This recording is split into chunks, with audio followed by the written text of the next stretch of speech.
Hello, I'm Dr. Steve Karstensen, Chief Dental Editor of Dental Sleep Practice, a MedMark publication. Welcome to a continuing education presentation and Q&A with Dr. David Crank. In our webinar today, we'll be exploring the risks associated with dental office air quality. Before we get started, I would like to invite viewers to use the chat box on the right side of your screen to ask any questions. Your questions will be answered at the end of the session. And also associated with this presentation is a free CE quiz. Within 30 minutes after the end of the webinar, we'll email all of you the presentation replay along with instructions on how to access the CE quiz. Now, I'm pleased to introduce our guest for today. Dr. David Crank is a dentist in private practice in the Blue Ridge Mountains of North Carolina. Besides dentistry and making music, his interests also include identifying and solving complex air quality concerns. Realizing he had reached an uncommon level of expertise on airborne risk and solutions in a dental setting, he enjoys sharing the broad body of evidence-based knowledge with his colleagues to make dentistry healthier and safer for dentists, staff members, and their patients. Dr. Crank will turn the webinar over to you and to learn more about the topic for today. Welcome. All right. Well, thank you there, Dr. Karstensen. I appreciate it. The introduction. So just a little about myself. I do general dentistry and I was not planning on taking much of an interest in dental air quality till the pandemic hit. And that caused me to just examine our air quality a little more and looking for solutions. Coming up a little disappointed, really just took a deep dive in it and tried to figure out some things on my own. So what I've got here is the result of hundreds and hundreds of hours of studying and really just condensing it, giving some highlights. I'm happy to take any questions in the future. If anybody wants to reach out, they can reach me at email address drdavidcrank@gmail.com. That's drdavidcrank@gmail.com, Dr. David Crank. And I'll be happy to help walk you through those things. But the real question is, Dennis, what's in your air? There's a lot of different ways of people have of looking at things and really thinking about the topic, but what's in our air? What really do we have that may be uncommon to other indoor settings? I mean, everybody has dust, everybody has chemicals that are being released and off-gassed by different materials, or maybe you painted your office or your house or whatever. There's that off-gassing that occurs with different things. But the question is, what is unique about dental office air that's not everywhere else? And so let's dive into this by considering our airborne hazards. First off, our types of airborne hazards. There's three main categories, and I like to describe them a little differently, but first off, I'll just say that it's biological hazards, there are artificial hazards, and then there are gaseous hazards. A different way of describing that is pathogens, particles, and pollutants. So first, considering the pathogens, the biological side of thing, you get the idea there's quite a few different risks that we could be experiencing in our offices. On bacteria alone, what we know is that found in the average human mouth, there's about 50 to 100 billion bacteria. And this was as of 2020, they had identified 687 predominant species of bacteria. This is specifically bacteria, 400 to 500 of which are found below the gum line alone. And that's in the human mouth. So this is a little different from most air settings. Bacteria is definitely a unique thing that we face that not everybody necessarily faces. And just for reference, in 1991, a study published that was the up-to-date study at the time showed that there were approximately 100 different species of bacteria. So this number is a changing number. It's not an absolute number. And the more we come up with better testing methods, the better information data we have when actually identifying these bacteria that are present. Fungus. This particular study says we characterize the oral mycobiome having to do with fungus in 30 adult subjects, and these were 15 with disease, 15 with good oral health. And they identified 154 fungal species across all samples. Okay, what's our takeaway? Well, to be cheesy, yeah, the fungus is among us. And that's our fungal situation. Parasites, these are also things which may harbor the human mouth, not necessarily every human mouth, but just for fun, we can zoom in a little bit here. This one particular one is a flatworm. It's a nematode, and it is occasionally found in the oral cavity. Of course, most of our patients probably won't have these. However, we would be shocked to find out that occasionally one might. And this, you can actually see it on the oral mucosa here. Zoom out. Let's see. A couple other pathogens you may find in or parasites we may find in the human oral cavity are also listed here. This one's an amoeba. This one is just one that causes some pretty gross infection in those who have it. Viruses. I don't have much on this slide because basically our current state of affairs is there's all the other viruses, and then there's that virus, right? And basically every virus that can cause disease in the oral cavity is found in the oral cavity. The predominant ones are the ones that we would normally be talking about in our oral pathology classes. Cytomegalovirus, the herpes viruses, all those kinds of things. And when they've done basically testing of viral samples in healthy individuals as well as sick individuals, they tend to find approximately the same thing in terms of viruses. And it's the ones we really don't want to know that are present in the oral cavity. And that's pretty much an all around the clock kind of a thing. When it comes to COVID, yes, it's found in the oral cavity as well. And several studies were done over the last couple of years that have shown varying percentages, anywhere from around 70% to about 100% of those who have tested positive for COVID-19 also have the virus in their saliva. So that is of interest. Okay, and we'll come back to COVID here in a bit. Prions are out there. I'll give it that. That's not an everyday risk. Prions being those unfolded proteins that cause other proteins to unfold, and you get crazy diseases like mad cow disease. That's what it is in cows. Or there's the one that deer have, which is chronic wasting disease, which you occasionally hear about. Interestingly, the North Carolina Wildlife Association just sent me an email the other day talking about that being found in our wild deer population again. So these are things that are there. Jacob Creutzfeldt disease is the prion disease in people. Not very common, but it is something that is a possibility. And there's a lot of uncommon things that are all possibilities for that patient that we see that may just happen to have something kind of crazy going on. Of interest, bodily tissues. So our bodily tissues we have, and these are, it's kind of hard to group it all easily. So saliva is not necessarily a tissue, but you get the idea. There's the bodily fluids of saliva and blood. And then we've got hard tissue, we've got bone, we've got tooth debris, we've got sloughed oral tissues. So when we're putting our hand pieces in people's mouths and they're spinning at 300,000 to 420,000 or 500,000, depending on your source, rotations per minute, that's the equivalent of 5,000 to 7,000 or 8,000 rotations per second. You just think about the speed at which that's spinning and what happens when it comes into contact with something like saliva. It very quickly atomizes it and just creates all this particle floating around.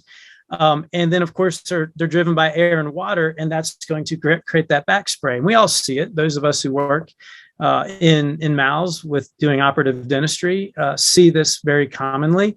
It doesn't matter that we've got in an HVE tip, that our assistant's actively doing their job. You still see that coming back out.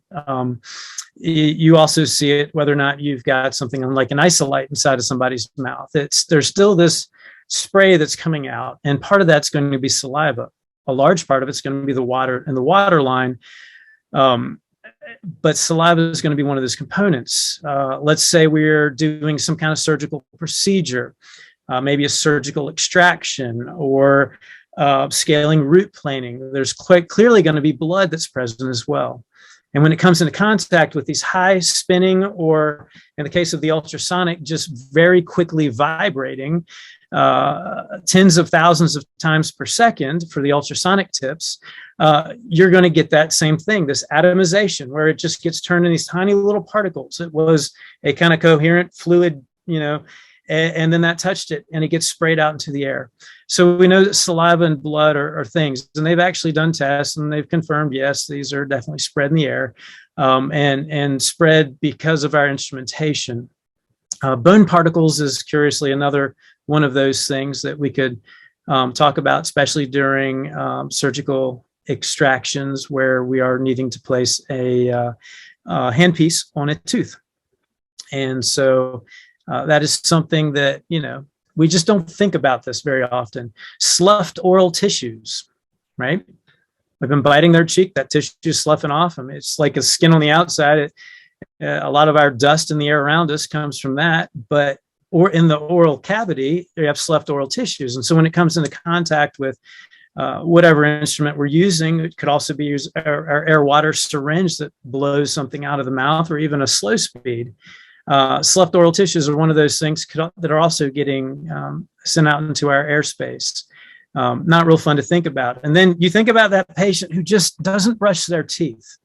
It's kind of concerning when they come in, they smile, and you see all this stuff caked in their teeth, and you realize we actually have to do things in their mouths. So a good practice is probably send them to the bathroom, have them brush their teeth before we place that high speed in their mouth and start going to town on that cavity, or really trying to clean those teeth with an ultrasonic.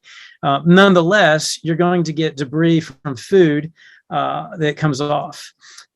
Tooth debris, in addition, I'm actually here referring to the hard tissue. So enamel, dentin, cementum, the actual tooth matter itself. When we're grinding on teeth, we see that comes out with it's kind of a slurry, right? But it comes out in these really tiny little particles. And those tiny little particles, either some of them go out and follow a projectile course from the mouth, and they'll just land like splatter, land on us, land on the patient, land on hopefully that patient napkin, land across their chest. But others of them are really small when they start off on that course, and as it's passing through the air, are evaporating and getting smaller and smaller and smaller until they reach an airborne state, some of which will actually start in that really small airborne state already, that aerosol state, and will come out actually lighter than air, light enough to float in the air. A lot has been said, a lot of studies have been done, and a lot of people who've not really looked into it will claim that there's a particular size of particle that if you're above that, then it's an aerosol.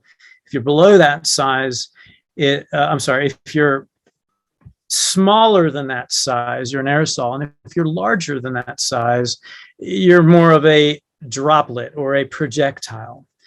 However, there's a lot more than just particle size, which is wind currents in the room. And of course, as we're working in mouths, we've got a strong wind current blowing right back out of their face, right back out of their mouth while we're working. And so that's a factor. It can keep larger particles suspended longer. Heat vectors kind of rising in the room, plumes of heat, thermal plumes, we'd call them, can also carry things that are a little bit heavier and keep them airborne for a longer period of time. So there's a little more at stake here, but basically the takeaway on this is that all of these things can get made into small enough particles and are readily done so on a daily basis, patient by patient in our operatories while we're working in their mouths. And these things are coming out and hanging in our air. So the next thought is, artificial hazards. And I'm just going to leave this screen here. Artificial hazards are going to include all of the dental materials that we work with. Okay. These are particles. In fact, all the biological things mentioned thus far are also particles, but it's helpful to think in terms of particles that are pathogens and particles that are really just artificial particles. This could be our composites. This would be our glass ionomers, or maybe your amalgams. This would also be our cements. Let's say in orthodontic setting, it could be the orthodontic cement that they place on teeth. And at some point or another, we're going to grind these things off. How about when your assistant mixes that alginate or pours the alginate? You see that dust coming out of there? This is an artificial airborne particle contaminant. It's a hazard to us. We're not to breathe these kinds of things in. When I've spoken with industrial hygienists and those who train industrial hygienists on the matter, they're actually a little shocked that back in our labs, we don't have really, maybe serious respirators or something like that to protect us from a lot of these airborne hazards. And so this is something that really dentistry hasn't thought a whole lot about. We say, well, yes, we use the level 3 mask, and I think that's good. It's just not good enough if we're really trying to protect ourselves and our patients or our staff members from these other particles that are floating around the air that can get down deeply lodged into the lungs. So these artificial particles will include a lot of these other things. If you're pouring up models of any sort, any of that stone, that powder, right? Or we go to grind on that model. A couple of months ago, I walked into my lab and found my assistant just in there, just working away, and she was grinding on a model with a handpiece, like a slow speed straight. That's just like a lab kind of instrument, and I'm looking at her, and she's covered in this powder that's been rising off the model, and it's also rising right in her face, and there's this cloud of it in the room. Well, sure, there's an exhaust vent on the ceiling, but she wasn't using anything else. And so that was something that she was just oblivious to, the fact that this could be a concern. As we all know, when we have these level 3, or I hope you at least use a level 3, but maybe you're using a level 2 or level 1, but these surgical masks, we do breathe some air in through the mask, and then it filters that air, but we also tend to have more of a demand for air than our mask can supply breathing through it. And so as we're breathing through that mask, we're also sucking in air around the sides, around the top, and around the bottom of the mask. And that's whether or not you have facial hair like me, you're still going to have that leakage. And a lot of conversation happened in the dental community among those who are particularly concerned about COVID, about how to maximize the protection from a level 3 mask with rubber bands and things like that. And that does help. Okay, that does help. But what I want us to become aware of are, what's the hazards? Is COVID our only hazard? And the answer is no, it's not. We have lots of other hazards that are also going to be very problematic to us. Lastly, there's gaseous hazards. And in the gaseous hazard category, we've got a lot of chemicals that we use that are these volatile organic compounds here, that if you don't recap the lid quickly, if you don't screw that lid on tight, we know that whatever's inside of that bottle is going to become less and less and less, or in the case of, say, our adhesives, when we're placing a composite filling, something of that nature, it'll get thicker and thicker and thicker. And the reason is these are volatile chemicals. They are volatile organic compounds. And what does a volatile organic compound do when you leave the lid off? It evaporates. It evaporates readily at room temperature. And these volatile organic compounds, they don't just go away. Okay, a lot of people think, oh, well, I guess it's gone, but you smell it. And we smell it because it's just changed the state. It's no longer a liquid. It's now it's a gas, right? And so it's hanging in our air. Many studies have been done, or I would say more like several studies have been done, showing that dental offices can tend to have higher concentrations than it is advised for like ideal respiratory health of these volatile organic compounds floating around their air. And so this is another airborne risk that we should become aware of.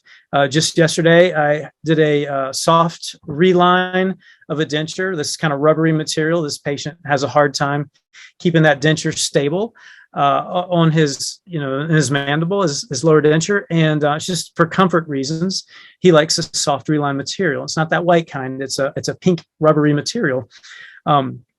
And I, in reading the directions, because I only do this once a year probably, in reading the directions, it said to recap immediately.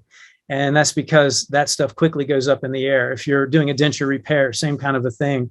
The monomer that we use, the acrylic monomer is what that smell is. And it goes right up in the air and it permeates the entire office, probably part of that dental office smell.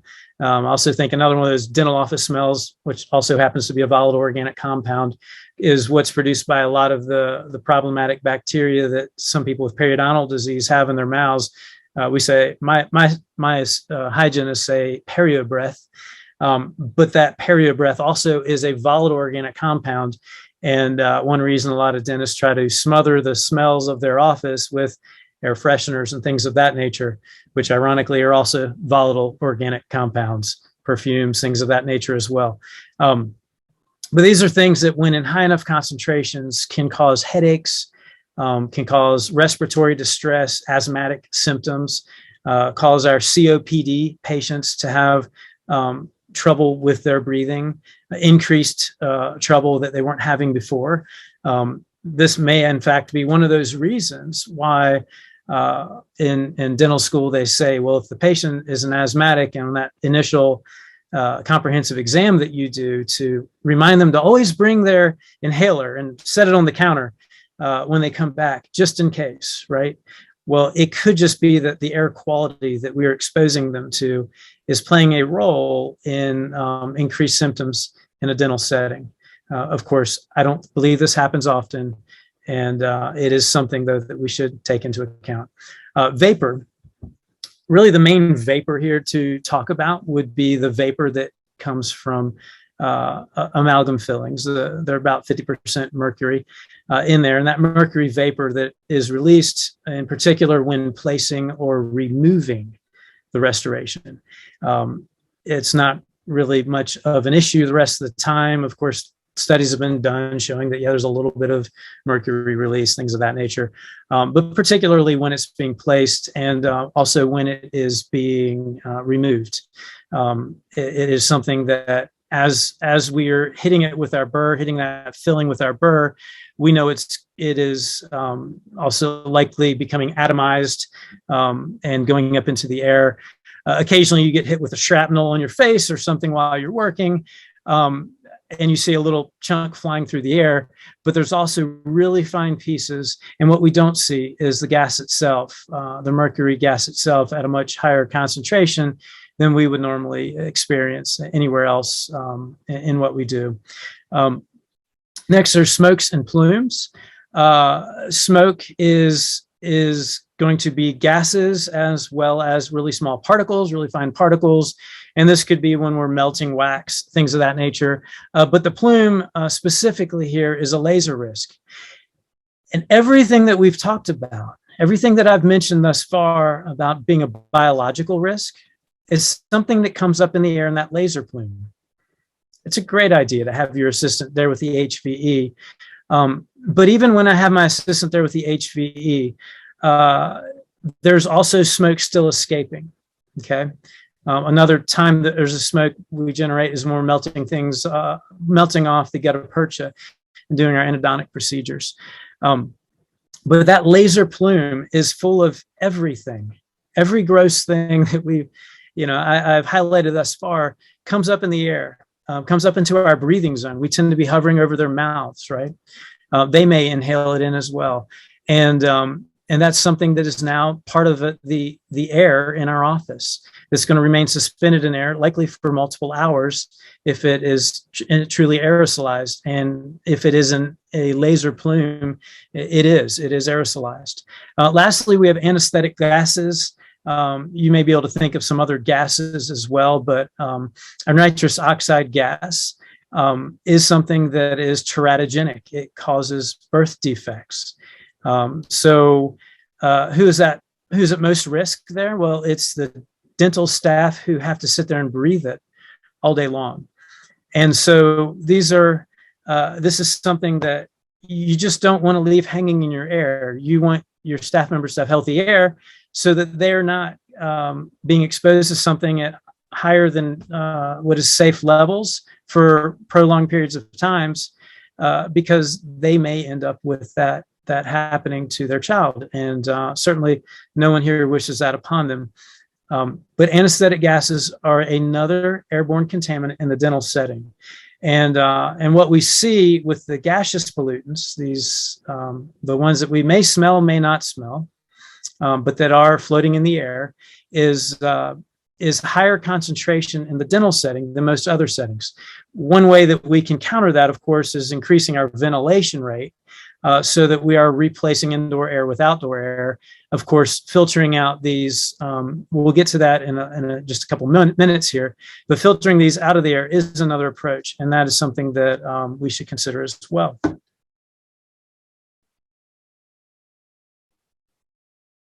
Okay, dental materials. All right, let's go back.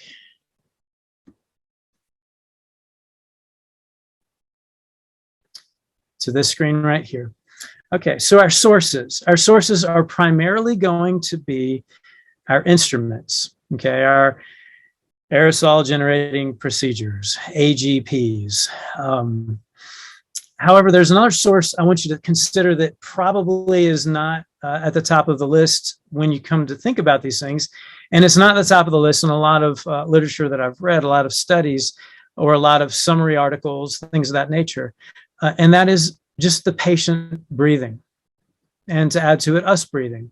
Okay, we also generate aerosols. In fact, we generate lots of aerosols just by breathing.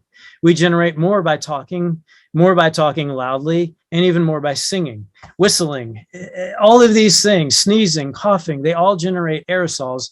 And in these aerosols are going to be whatever we're carrying around with us.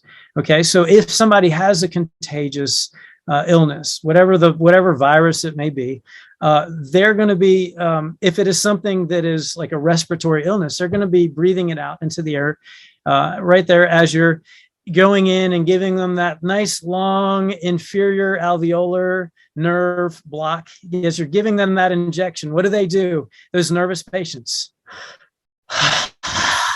right? They just breathe, they exhale real strong right in our face. It is something that just drives me nuts because I really don't want what they're breathing out. But that is another source. And when it comes to this pandemic, which I expect is going to just be one of these things, it's going to become like a flu for us, that just is an ongoing sickness. When it comes to this, the main risk is not salivary borne coronavirus that we've now aerosolized. The main risk is really just them exhaling. Okay. Originally, it was when the pandemic broke out, I thought, well, at this point, nobody knows anything about the coronavirus. They really don't know what's going on here. And not even the medical community, just very few people would have a high level of information. So I really just took to studying all the research I could digest. And just decided, let me become an expert so I can figure out what needs to happen for my office, for my patients, for my staff, for myself, and in every other setting for my family. I wanted to know as much as I could because at the beginning, this was a very scary thing. Most of you are probably like me and know at least somebody maybe who's had either terrible illness or died from the coronavirus. I think we've lost three of our patients since this has begun to the coronavirus. One of those was a good friend And then just recently, as in the last couple of weeks, a nearby dentist, at least a friend of his, informed me that it appears that that's what actually killed him in just the last couple of weeks. I'm not saying that like it's a major risk, because I don't think it's a major risk to most of us. It's a risk to some of us. It's a risk to those who are immunocompromised, and they may be immunocompromised because they've come down with another illness. But when we're considering sources of airborne hazards, we need to factor in the patient breathing, especially if we move beyond that and say, well, let's actually try to solve this. What are the solutions out there? Okay, remember, if it's in the patient's mouth, it's in your air, it's in our air, we're breathing it in, and the patients are being exposed, our staff members are being exposed. So a lot of people took to saying, well, let's smother ourselves in PPE. In fact, let me go back a screen because I skipped something here, and that's this rethinking safety. They said, let's smother ourselves in PPE. This particular graphic comes from NIOSH. They are a subcommittee of the Centers for Disease Control, and their particular emphasis is on standards for safety, having to do with occupational safety. Okay, occupational safety and health, and they put this out there as a way of saying that let's think about the problem the way that makes the most sense. And if you follow this pattern of thought, you're going to and implement safety methods according to this plan, you're going to have a much safer environment than you had before. Okay, well, zooming in on this, what we see is that the things at the top of this are the most effective, then things at the bottom of this are the least effective. Within dentistry, when this came out, what did we say? Hey, let's do this. We all need to do this. And the answer is, let's put on an N95 mask, right? Let's smother ourselves under N95 masks as our basically primary and almost exclusive only line of defense. And what you see here is that PPE is the least effective thing we can do. It is effective to a degree, but it is also the least effective. What's the first and most effective? Well, it's to eliminate the hazard so that they're not physically in our presence anymore. And we also implemented that. Okay, that was a good move. We said, all right, if you're sick and you have any symptoms, please, we'll reschedule you, don't come in. Substitution, replace the hazard. Doesn't really make a whole lot of sense. Maybe we replace them on our schedule with somebody who's not exhibiting COVID symptoms. Engineering controls. This is where we're isolating workers from the hazard, or we're isolating the hazard from the workers, okay? And then there's administrative controls, which is we sort of changed the timing, and they talked about leaving rooms empty and letting the air go fallow was a fancy term for X amount of time, okay?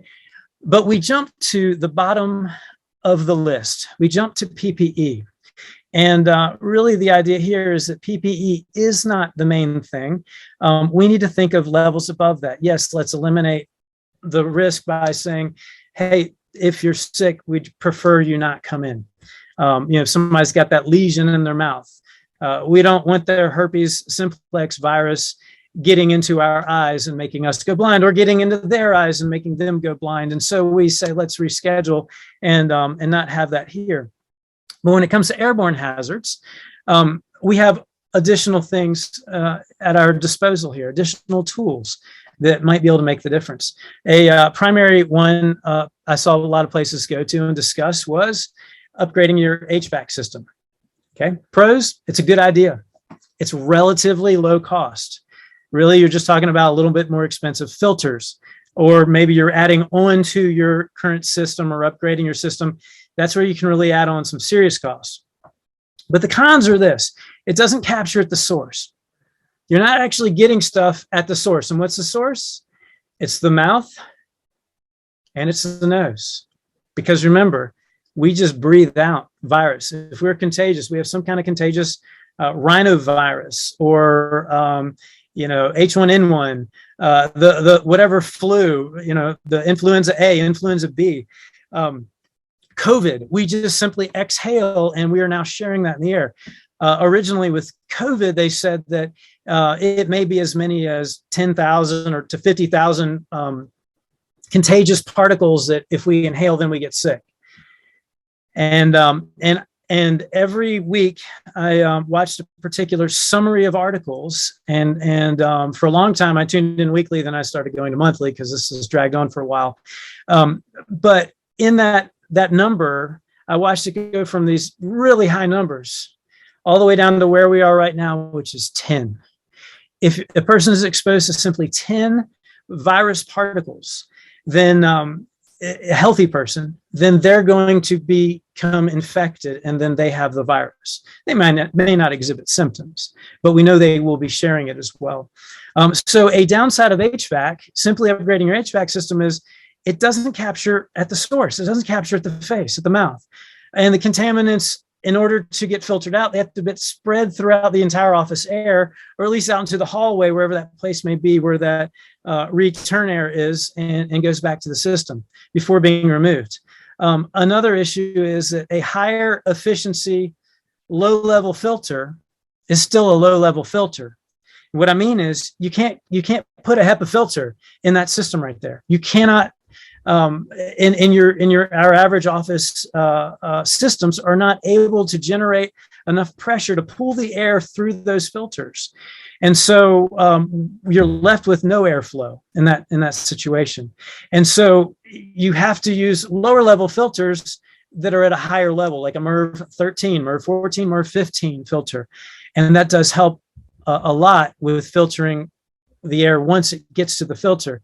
But it doesn't do anything to filter the air in the room with the people there as you're working.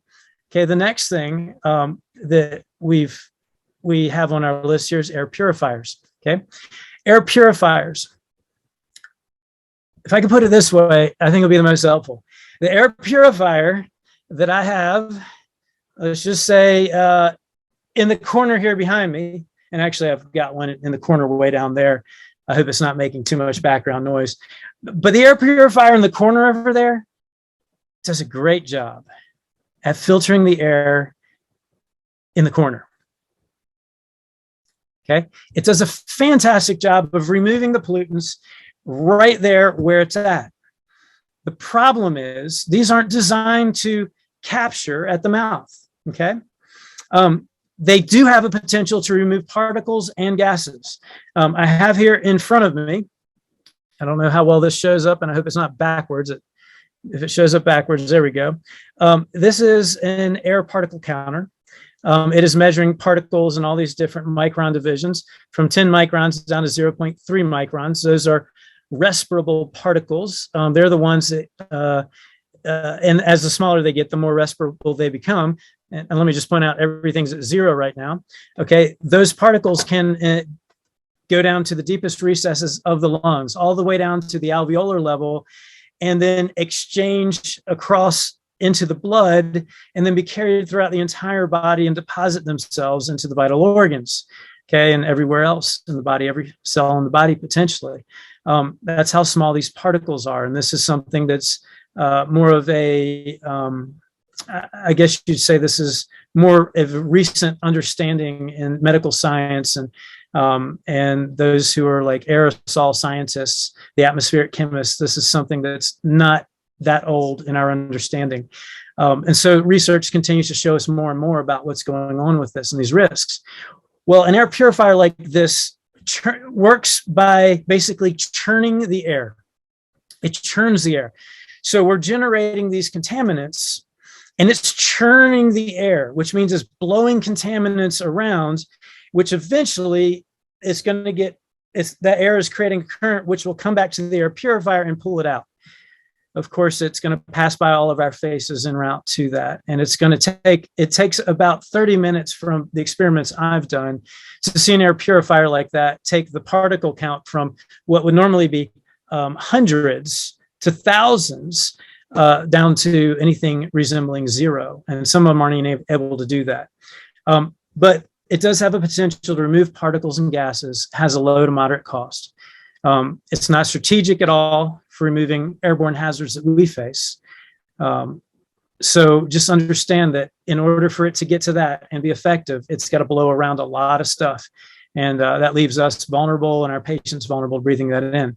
It's also very loud at the most effective airflow rates. It generates a lot of noise, and a lot of offices have experienced that.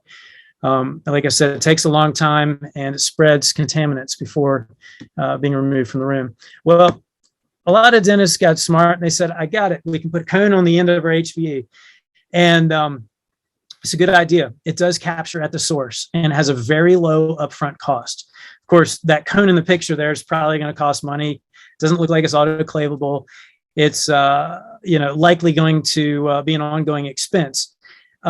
There's been many companies that have come out with their different types of HVE things. And all I can say is it works. It does capture at the source. Okay. It works to a degree. Okay. It's also very loud. So a drawback is you're going to get a lot more noise in your office. If you're bothered by your other HVE, you'll probably be bothered by this one even more, because no longer is the sound muffled because it's located intraorally. It's now extraoral, and we're trying to capture at the mouth. It also has a very low airflow. So you're talking like 10 to 15 cubic feet per minute. Whereas some of these other things can move a lot more air. But a real downside is this, because I actually, when I was looking for solutions early on, I thought, well, maybe this is what we need. Maybe we need something that is controlled by our vacuums. And I called the vacuum manufacturers and said, what would it take in order to move this certain amount of air that, from everything I'd read, that would actually prevent the spread of the most contagious disease out there, which is the measles. It takes one measles virus in order to get a person sick. Just exposure to one. What is it that's needed to actually contain that and prevent that from spreading? And I took those numbers to the vacuum manufacturers, and they said, well, in order to do that, you would need a monumental sized vacuum. Okay. And so I realized that was not a good approach, but in order to do this and have an extra HVE going in every operatory, we find that you're going to need to probably basically double your vacuum system. Okay, that's a lot of upfront costs. That's also a lot of noise coming out of that closet or that utility room where you have that housed. So it will overwhelm your current vacuum system, basically reducing the airflow in each of your vacuum attachments that are currently on. If it's a disposable piece, it's an unending expense, which means it becomes a very high expense over time. And due to low airflow, it must be placed immediately at the mouth. I mean, where she's holding it, it's a little far away. It should be probably just a few inches away. I don't have time to get into how that works, but suction does not operate in the same way as blowing air. Blowing air, you can feel it across the room. Suction pulls from every direction around the end of that tip, even from behind. And so you have to get really close to it in order for it to get pulled in, or you have to have a lot of suction. Okay, UV lighting is a cool thing. You know, it's got that sexy sound that people are like, wow, let's do something cool. Let's kill pathogens. And it does. It's actually very effective at that. The sun does a fantastic job of killing pathogens. That one's for free, but you can buy these units. This is an upper room UVGI unit. And it will also kill pathogens. Drawbacks is it doesn't actually clean the air. Okay, not of particles. It kills living particles, but it doesn't remove them. So they're still floating around in the air. One of the constituents within the cell wall of certain bacteria, LPS, is known to cause asthmatic issues in the lungs. And so you still have all this dead bacteria floating around in the air. It's dead once it's passed by this, but it's still in the air. Another downside is that UV light degrades materials. It fades the color on things in your office or wherever it's placed. And it's harmful to our eyes and skins. Cataracts are an issue, as well as, skin cancer. There's supposed to be some very special, careful balancing that didn't happen in this illustration right here, which is if you can see the blue light, it's harmful to you. It's harmful to your eyes. If you can see it, it's harmful to your eyes. And so you shouldn't see the light. It should be a little bit more shielded. There's also a very high cost compared to what you get. There's a minimal initial return. And what I mean is it's kind of like the air purifier. It's really good at purifying the air up there on the ceiling. It does a fantastic job of purifying is not the right word, but killing stuff in the air right there at the ceiling level. The air that is passing right by it, actually right through it in the better units where the light's not coming out throughout the room. The air has to move slow enough for it to kill it. The particles, the bacteria, virus, whatever it is, has to be close enough to the UV light in order to become inactivated or killed. And over time, the diminishing long-term return is every time they're cycled on and off, and the longer they stay on, the light itself degrades. So the intensity degrades. Less intensity, less kill power. Okay. So it's something that if you're going to do it, I would recommend you do it inside of a metal duct as part of your HVAC system, because that's where it's going to do the most, but you still have the issue with diminishing return over time. And those bulbs have gotten really expensive. Okay. Extra oral suction, Shopvacs. This is another solution that has been around since the AIDS epidemic. Vanny Man is one of the manufacturers there that has been around since then. And these are really good in concept for the part that they capture at the source. They're capturing at the mouth. Okay, unlike the HVE, you can get further away, probably 8 to 10 to 12 inches at the most from the mouth to get effective capture. But they do capture at the source, and this is where we want to capture it. We also have a very high airflow that we can accomplish with this, and it filters out the pathogens. Some of them claim to have HEPA filters in it, and then they claim to have UV lights in it and other things that help to kill things. The truth is, if you have a HEPA filter in whatever unit you're using, no pathogen is going to make it through that filter. And then somebody's like, oh yeah, I heard it's 99.97%. Okay.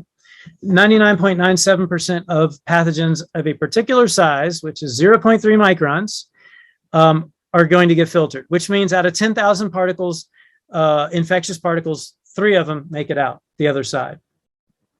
Okay.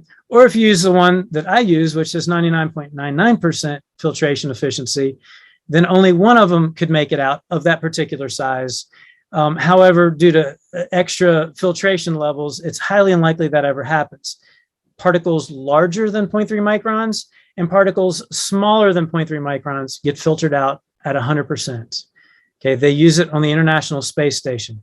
When the air goes bad there, do they just roll down the window to let fresh air in? No. They use their HEPA filtration and gas filtration and things of that nature because they know that's all that's needed.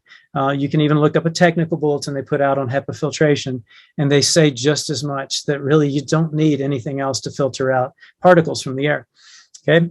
Issues with these: noise levels high due to the fan being located inside the unit.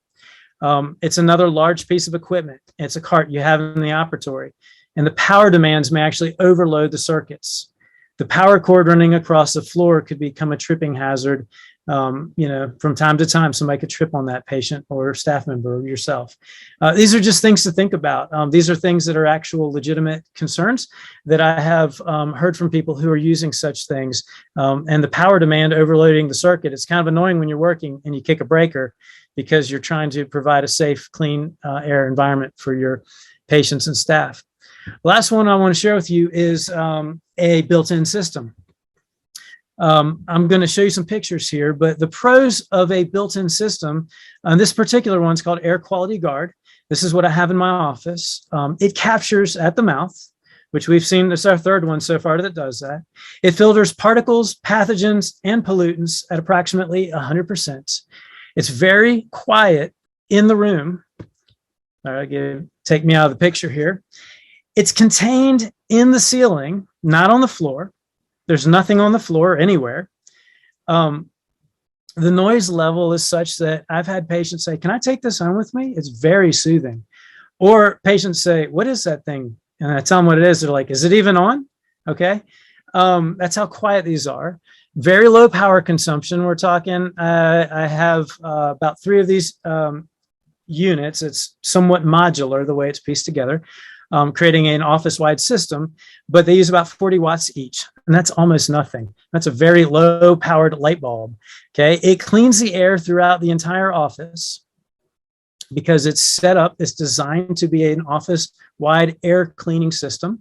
That includes the waiting room. We have exceptionally clean air in our waiting room. You can find no particles in our air in the waiting room. And that happens within 5 minutes of the system being turned on, not 30 minutes. It's much more strategic. It prevents the spread of contaminants from the places where there's high contagion risk. What happens in the waiting room stays in the waiting room, I like to tell my patients, and that's because it's like a negative pressure isolation room.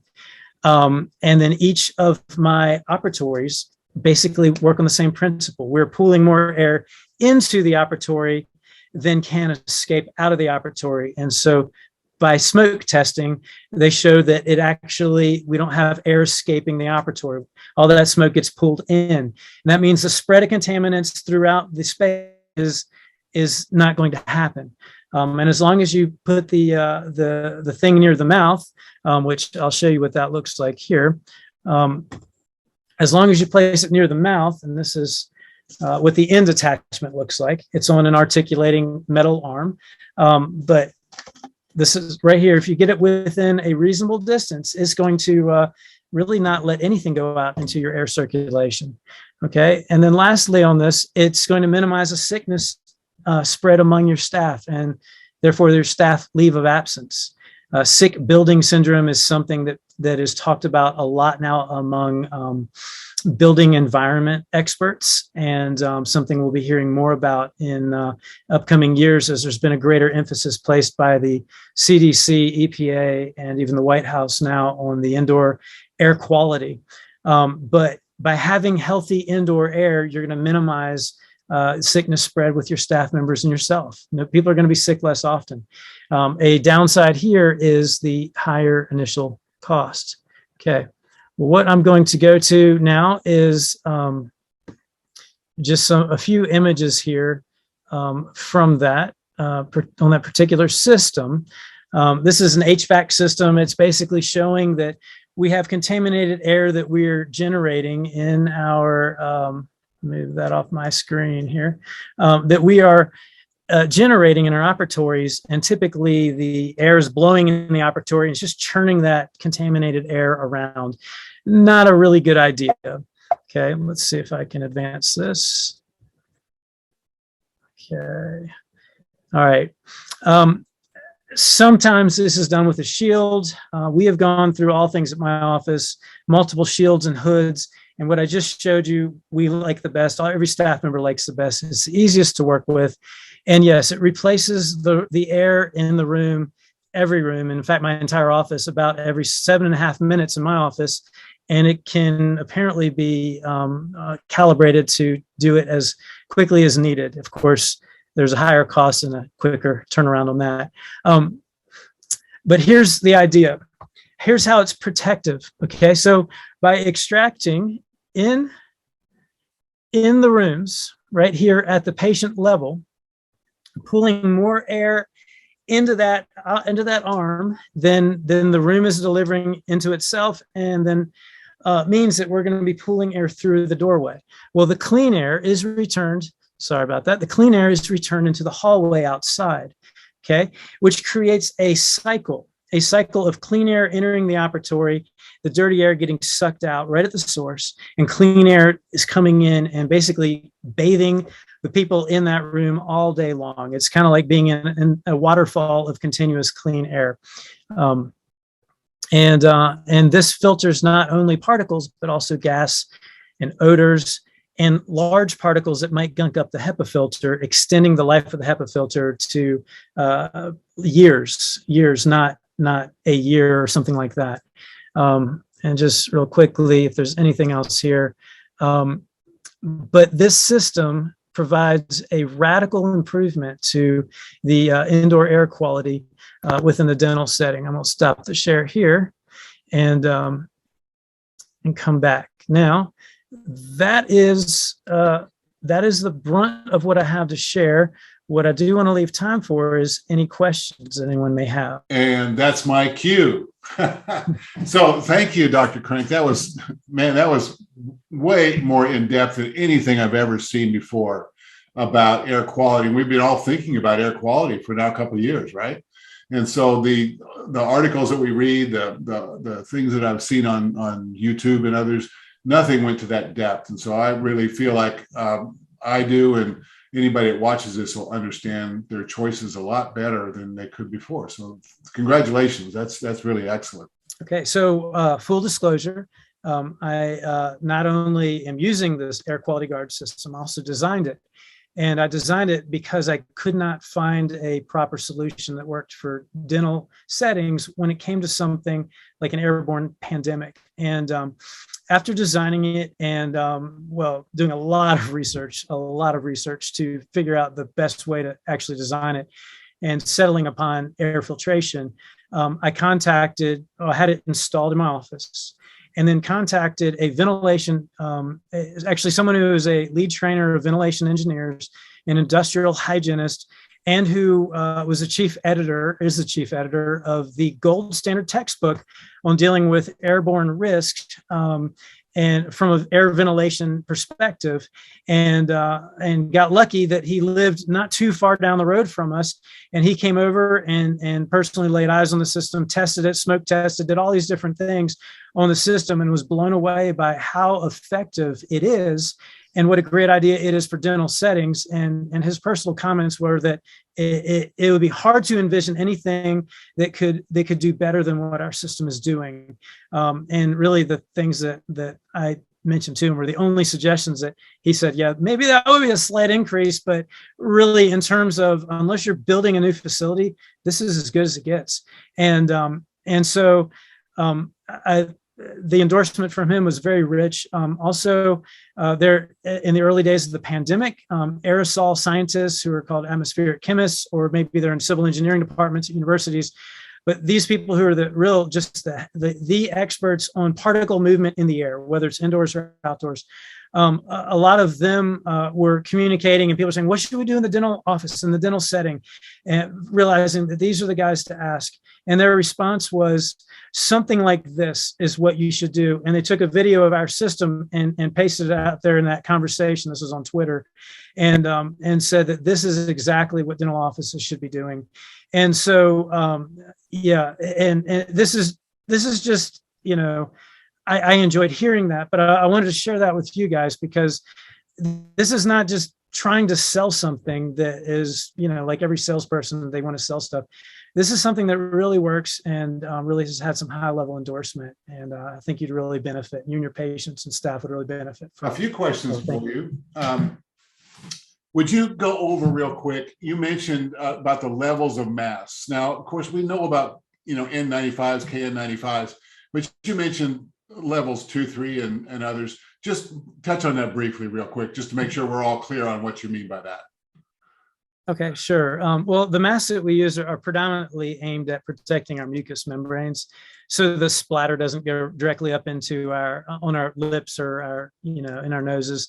And so level 1 is the lowest of the surgical masks.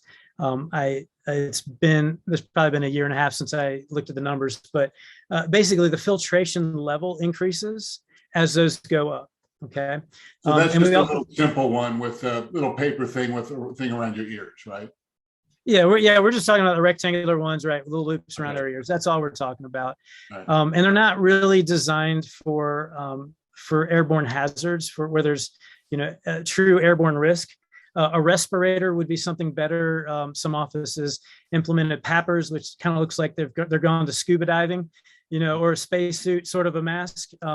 I can't imagine that's great for conversation with patients, and especially that fearful patient who sits down in the operatory, hadn't been to the dentist in 10 years because they're terrified. You walk in, right? Yeah. Darth Vader. But that is in those kinds of settings, that would actually be the appropriate thing to use, as a PAPR. And that's what industrial hygienists would actually recommend in that kind of a setting. Okay. That leads directly to my next question, which is, you mentioned so many different things: the HEPA filters in the corner of the room, the suction tubes, the Shopvac. I love that way of labeling that.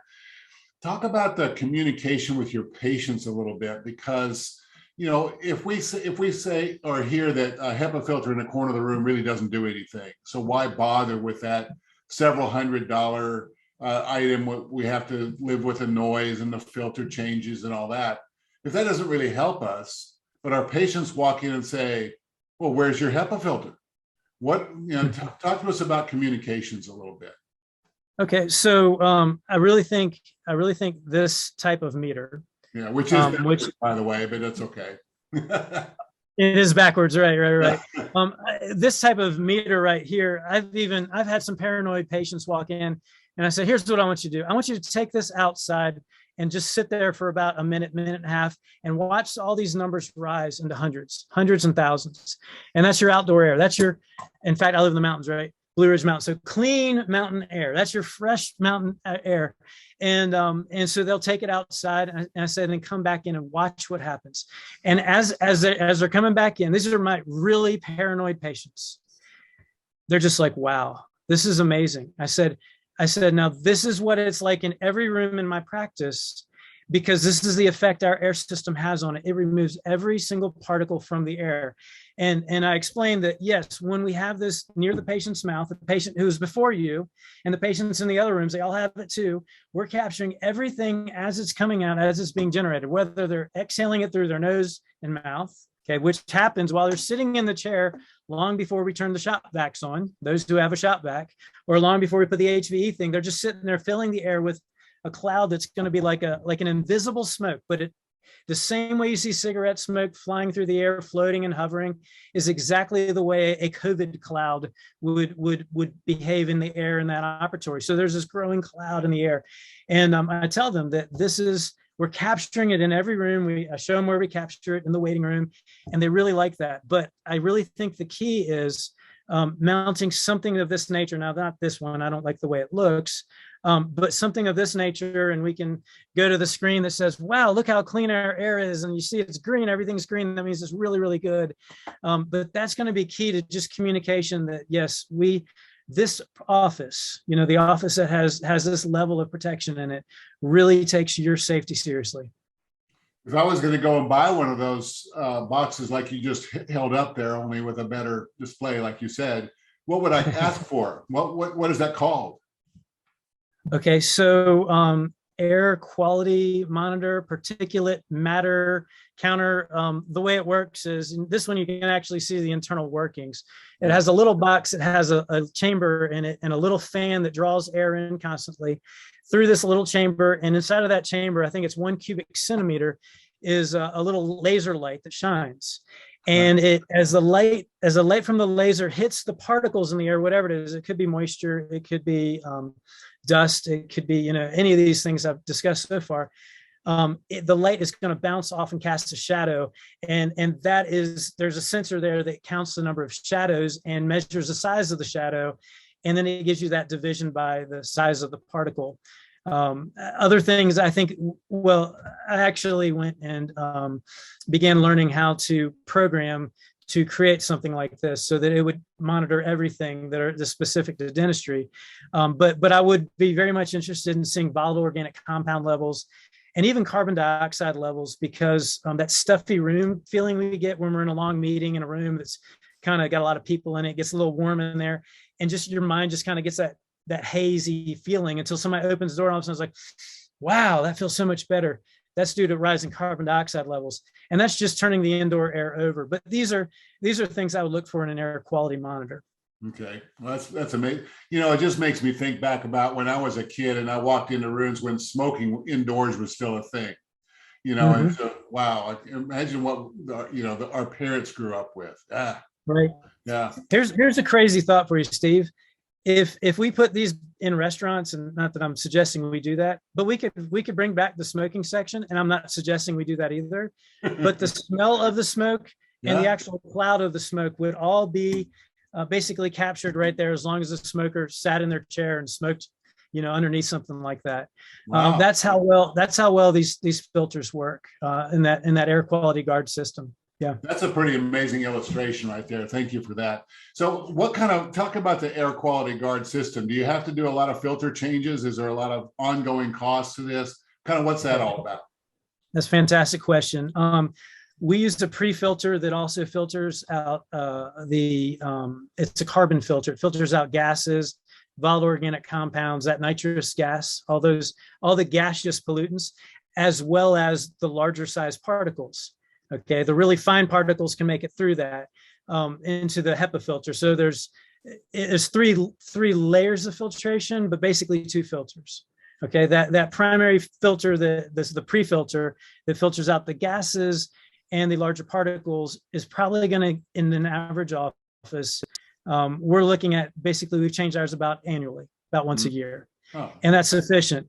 If you start noticing an odor because you're working with volatile organic compounds, or you just painted and you let your filter do all the gas filtration for you, then you may start noticing an odor coming back in that returned air into the space, or the exhausted air back into the space.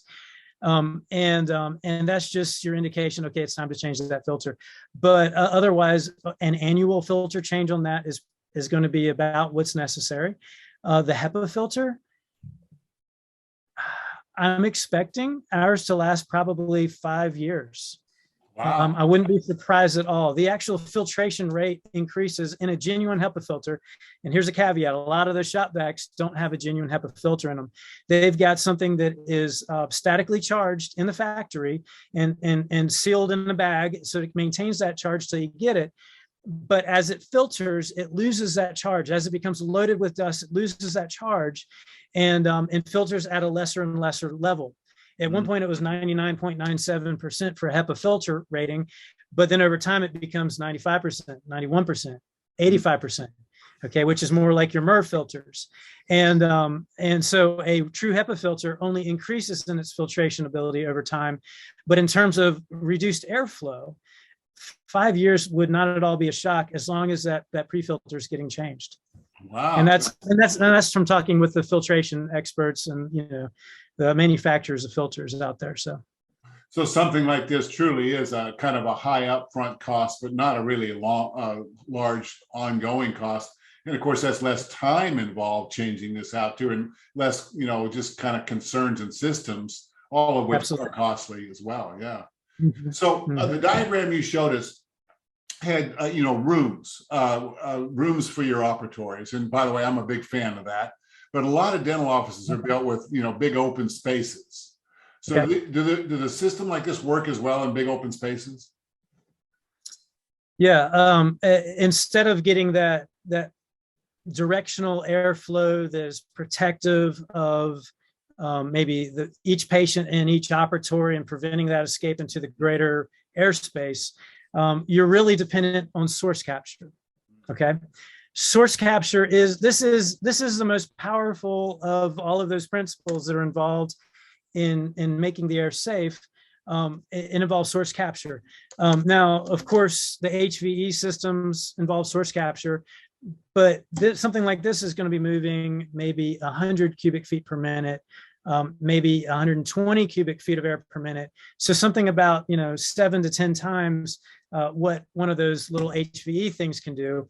A Shopvac is going to be moving, say, 100 cubic feet per minute in one side, but out the other end of the Shopvac, it's like a hairdryer. It's blowing out 100 or 150 cubic feet of air per minute. So it's also churning the air in that room.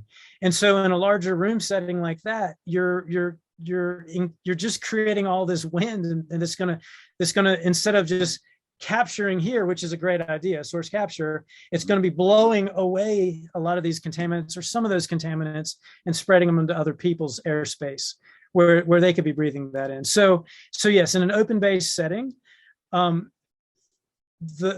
system that's built in, air quality guard system, does this, is going to capture at the source, and it's going to return the air safely to somewhere where we're not going to create this kind of churned air environment indoors.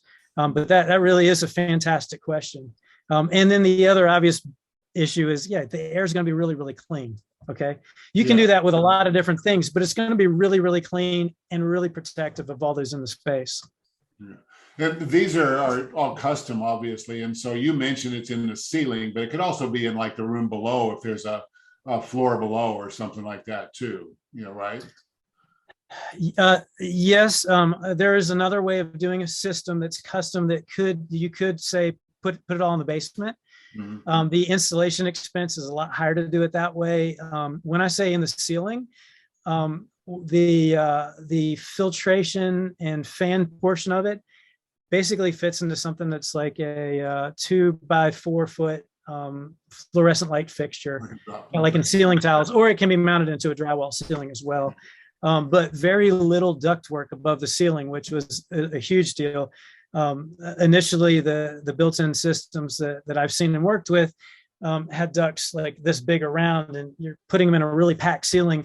And now the duct is approximately the size of this pipe right here, running to each room. Very, very, very minimal. And so you can fit it into an already crowded ceiling, which is great. Well, that sounds like every dentist should go out and build a whole new space, build operatory rooms and built-in filtrations and room for cone beams and all the other cool stuff that we got to do as a modern dentist these days. So, okay, that I think is about the amount of the questions that we have. Is there anything that's kind of popped into your head that you thought of that you would like to add in?